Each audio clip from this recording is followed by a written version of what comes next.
في ليلة 8 نوفمبر سنة 2010 يوصل اتصال لمركز الشرطة في كندا لبنت بتستنجد بيهم. البنت صوتها كان غريب وكله خوف، والبنت وقتها كانت بتقول ان في ناس اقتحموا بيتهم ورابطين اهلها. وفجأة الشرطة تسمع صوت راجل بيصرخ. الاتصال أرعب رجال الشرطة وكانوا بيحاولوا يوصلوا لمكان المكالمة دي بالظبط، لأن البنت ما لحقتش تقول العنوان وقفلت المكالمة بسرعة. بعد محاولات للشرطة في تحديد المكان، أخيرا الشرطة وصلت لمكان الجريمة. أول ما دخلت الشرطة البيت شافوا الأم مرمية على الأرض وتقريبا كده فقدت الحياة، وده بسبب إنها كانت مضروبة بطلقات مسدس في جسمها كله. أما الأب فكان في عينيه طلقة رصاص بس لسه كان قلبه بينبض. في نفس الوقت الشرطة نقلت الأب بسرعة على المستشفى بطيارة هليكوبتر على أمل إنهم ينقذوه. الوحيدة اللي كانت عايشة في البيت ده هي جينيفر اللي كلمت الشرطة. جينيفر كانت في حالة سيئة ومصدومة جدا وما كانتش قادرة تتكلم ولا كلمة بسبب الصدمة اللي شافتها. مين هي جينيفر بان ومين اللي مسؤول عن قتل أهلها؟ عيلة جينيفر من أصول فيتنامية وانتقلت علشان تعيش في كندا علشان حياتهم تكون أفضل. الأم اسمها باك والأب اسمه هان. الأب هان كان بيشتغل في تركيب العربيات. سنة 1986 ربنا رزقهم ببنت اسمها جينيفر، ويوم ولادة جينيفر العيلة كلها كانت طايرة من الفرحة بالمولودة الجديدة. كانوا دايما من ساعة ولادتها عايزينها أحسن منهم وتروح أحسن الكليات زي أي أب وأم عارفينهم. وفي سنة 1989 باك وهان خلفوا ولد اسمه فينيكس. طبعا كده اكتملت فرحة العيلة، لأن كده ربنا رزقهم البنت أولا، بعد كده جالهم الولد. جينيفر من صغرها أهلها دايما كانوا بيشجعوها إنها تطلع الأولى في المدرسة، ودايما كانوا يقولوا لها عايزينك تطلع دكتورة علشان تعلي راسنا قدام الناس. لما وصلت جينيفر 12 سنة أبوها كان بيقعد يذاكر لها ويعمل لها شوية مواهب، وكمان اشترك لها في مدارس الموسيقى علشان تتعلم وتبقى من المحترفين فيها. أبوها كان بيجيب لها مدرب خاص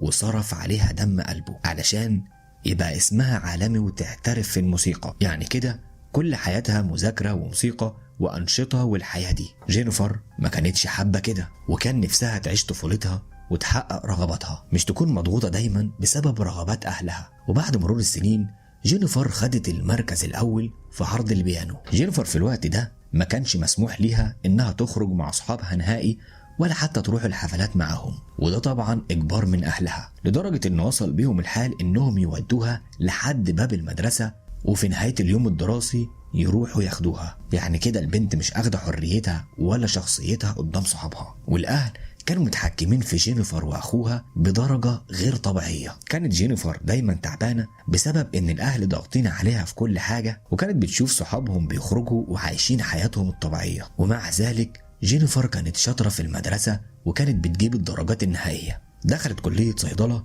واهلها كانوا مبسوطين جدا انها تبقى دكتورة زي ما هم كانوا عاوزين، وان تربيتهم الشديدة والصارمة ليها جابت نتيجة مع جينيفر. وما كانوش يعرفوا ان كل اللي بيعملوه ده هيبقى في الآخر مصيبة عليهم.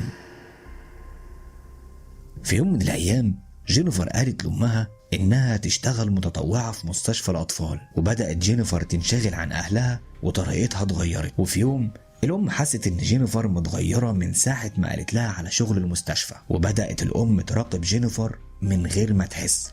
وهنا كانت الصدمة. اكتشفوا الأهل إن جينيفر كانت بتمثل عليهم وإنها مشغولة في الجامعة والمستشفى. وفي الوقت ده جينيفر كانت عايشة في بيت واحد صاحبها اسمه داليان وينج، وده اللي اتعرفت عليه في السر في فترة الثانوية. دانيال من أصول صينية وفلبينية، وكان بيشتغل في مطعم بيتزا وما كانش مهتم بالدراسة. ده غير إن هو أصلا كان بيتاجر في الممنوعات، وفوق كل ده كانت سمعته سيئة جدا. ومع ذلك جينيفر كانت مستمرة في علاقتها معاه. الأهل لما عرفوا عقيد بنتهم كانوا في حالة صدمة غريبة. إزاي بنتنا اللي عايشة معانا كل يوم وبتقول لنا إن هي بتروح المستشفى تكون عايشة مع ولد في السر ليها 4 سنين؟ أهل جينيفر وقتها واجهوها بالحقيقة وطردوها من البيت. جينيفر انهارت من العياط لأهلها علشان يدوها فرصة تانية علشان تحسن من نفسها، وفعلا أهلها سامحوها وادوها فرصة تانية وما طردوهاش من البيت. بعد فترة دانيال اللي كانت مرتبطة بيه جينيفر بدأ يزهق، لأن في الوقت ده جينيفر ما كانتش بتطلع من البيت نهائي، فقرر ينهي علاقته بجينيفر.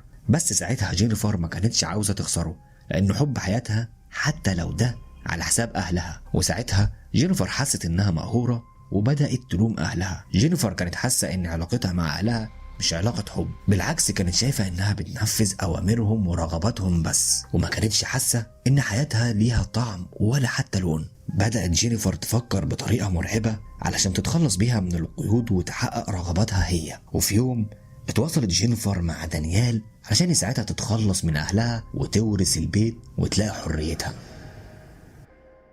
في يوم 8 نوفمبر سنة 2010 يوصل بلاغ لمركز الشرطة ومكالمة من جينيفر وهي بتقول في حرامية دخلوا بيتنا.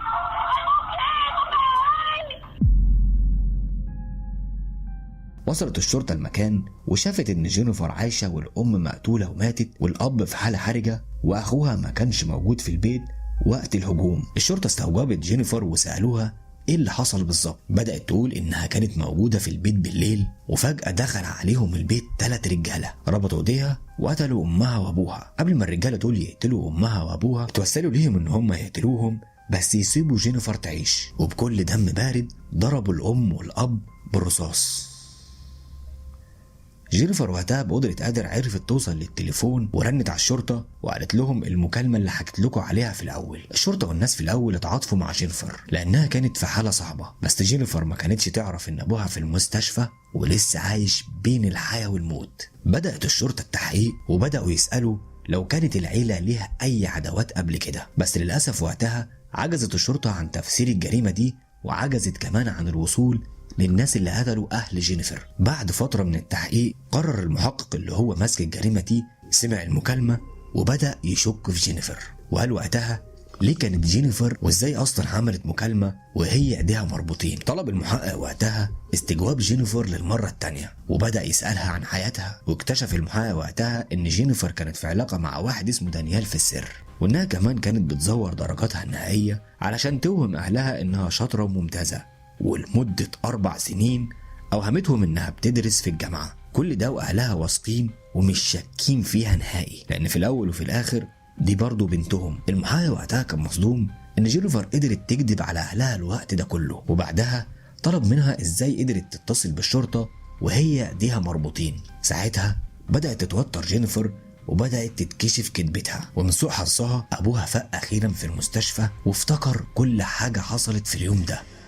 المحامي ساعتها قال لجينيفر ان ابوها تم استجوابه وقال لهم على قصه مختلفه تماما عن اللي حكيتها جينيفر. وبعد 9 ساعات من التحقيق مع جينيفر فضلت تصرخ وتبكي وقالت انا جاهزه اقول الحقيقه كامله. انا اتفقت وقتها مع 3 حراميه دول علشان يقتلوني لاني بحب دانيال اللي اتحرمت منه، بس المحقق ما اعترفش بكلامها. استدعت الشرطة دانيال وقال ان جينيفر دفعت فلوس للحرامية علشان يخلصوا من اهلها، ولسوء حظها الرسائل اللي على تليفونها بينها وبين كل المجرمين كشفت حقيقتها. جينيفر كانت هي العقل المدبر لكل الجريمة دي، ودفعت وقتها على حسب الكلام اللي اتقال في الجريمة 10,000 دولار علشان يخلصوا من اهلها وتبقى حرة زي ما هي مع دانيال. وتم الحكم على جينيفر وكل اللي تعاون معاها في الجريمة دي بالسجن المؤبد. الأب والابن تعبوا نفسيا بسبب اللي حصل وتقدم بطلب للشرطة بعدم التواصل مع جينيفر نهائي معاه.